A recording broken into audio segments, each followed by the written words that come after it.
Niyə görə şirk ən böyük günahdır? Çünki şirkdə Allaha qarşı inatkarlıq var. Çünki Allah Teala bizi niyə yaradıb? Nə səbəbə? Niyə görə? Allah Teala bizi yaradıb ki, yalnız ona ibadət edək və ona heç bir şeyə şərik qoşmayaq.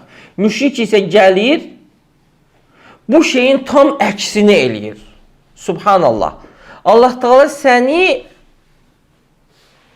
bundan ötürü yaradıb. Sən isə bunun əksini eləyirsən. Bu nədir? Bu əslində inatkarlıqdır.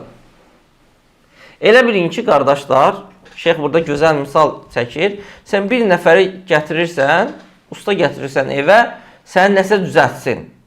Məsələn, gətirmirsən evə ki, sən divar hörsün, divarı tiksin.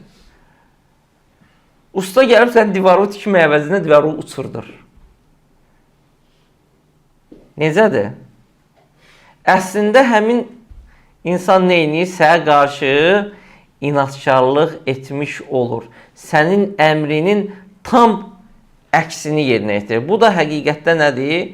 Həqiqətdə inatkarlıqdır, hansı ki Allahın qəzəbini vacib edir insana. Və buna görə də qiyamət də nə vaxt qopacaq? Qiyamət nə vaxt qopacaq? Artıq yer üzündə Allah, Allah deyən insan qalmadıqda. Niyə? Çünki artıq o Allah Teala hansı məqsədlə yaradıb? İbadətdən ötürü. İbadət edən insanlar yoxdursa, qalmadısa, artıq nə olur? Yaradılışın qayəsi yox olur. Yaradılışın qayəsi yox olanda da yaradılanların hamısı nə olacaq? Allah Teala qiyaməti onda qopardacaq.